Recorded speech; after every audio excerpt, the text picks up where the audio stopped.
दिखाते हैं। भारत ही नहीं, दुनिया के पर्यटन के मानचित्र पर स्टैच्यू ऑफ यूनिटी ने चंद सालों में ही अपना एक अलग पहचान बना चुका है।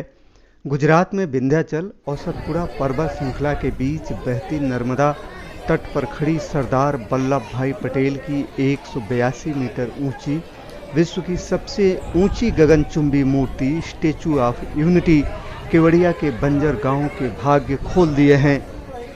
जंगल में मंगल को साकार करती सरदार सरोवर बांध की कलकल बहती धारा केवड़िया के आसपास के इलाकों में विकास की गंगा बहा रही है।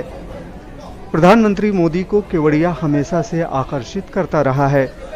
यहाँ पर्यटन की अपार संभावनाओं को उन्होंने साकार कर दिया है। आसपास के प्रमुख पर्यटन स्थलों में फूलों की घाटी, Arogya Upvan, Ekta nursery, tent city, eco tourism, jungle safari, cactus garden, butterfly garden, Nauka Vihar और रिवर राफ्टिंग आदि शामिल हैं।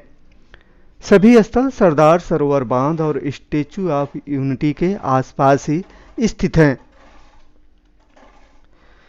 स्टैच्यू ऑफ यूनिटी भारत के प्रथम उप प्रधानमंत्री तथा देश के पहले गृह मंत्री सरदार वल्लभ भाई पटेल को समर्पित एक भव्य स्मारक है।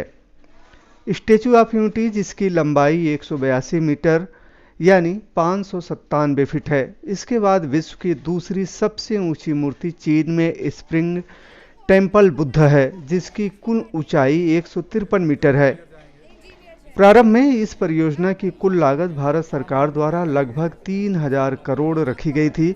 बाद में लार्सन एंड टुर्बो कंपनी ने अक्टूबर 2014 में सबसे कम 2989 करोड़ की बोली लगाई, जिसमें आकृति, निर्माण तथा रखरखाव शामिल था।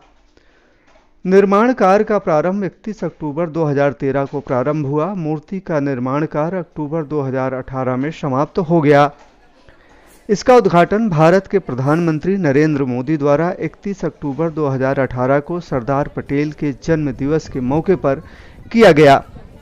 लौह पुरुष सरदार पटेल, जिनकी स्मृति में यह विशाल स्मारक लोहे से ही बनाया गया है, मूर्ति के बाहरी भाग में तांबे का लेप लगाया गया है।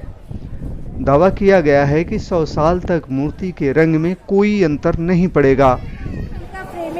और बाहर ब्रॉन्ज की प्लेट लगी हुई है और जो पिलर है उसमें भी लिप लगा हुआ है। तो पूरा स्टैचू एक होलो स्ट्रक्चर है।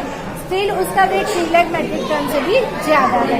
और वो हम लोग यहाँ पे से इंटरनल स्ट्रक्चर भी देख सकते हैं। यहाँ फ्रंट व्यू है, वहाँ बैक व्यू है। वो पूरा स्टैचू को राउंड देख सकते हैं। हम लोग स्टैचू के अंदर खड़े हैं। वो जो पैर के पास हम लोग खड़े होंगे वो कहाँ है? और यहाँ से हम लोग ना पैर कहाँ है? पैर के पास जो खड़े होते हैं तो सर अभी तो हार्ट में है ना। अच्छा। तो पैर के पास तो आपको नीचे जाना पड़ेगा, वो हम लोग लास्ट में एक्सेस करेंगे। ओके। पहले हमने म्यूजियम देखा, म्यूजियम से ही लिफ्ट लेके आप व्यूइंग गैलरी तक आ सकते हैं। व्यूइंग गैलरी से वापस आपको म्यूजियम में जाना है और फिर बाहर से एक्सीलेटर्स हैं, वो एस्केलेटर से आपको पैरों के पास जाना है। तो बाहर से भी स्टैचू देख सकते हैं। मूर्ति को बनाने के लिए लोहा पूरे भारत के गांव में रहने वाले किसानों से खेती के काम में आने वाले पुराने और बेकार हो चुके औजारों का संग्रह करके जुटाया गया। सरदार वल्लभ भाई पटेल राष्ट्रीय एकता ट्रस्ट ने इस कार्य हेतु पूरे भारतवर्ष में 36 कार्यालय खोले, जिससे लगभग 5 लाख किसानों से लोहा जुटाने का लक्ष्य रखा गया। इस दौरान लगभग 5000 मीट्रिक टन लोहे का संग्रह किया गया।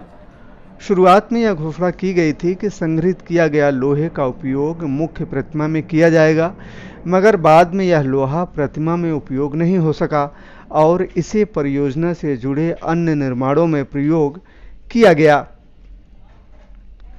स्टैच्यू ऑफ यूनिटी यानी पूरी मूर्ति 3 हिस्सों में विभाजित है, जिसमें दर्शनी फ्लोर, छज्जा और छत शामिल है।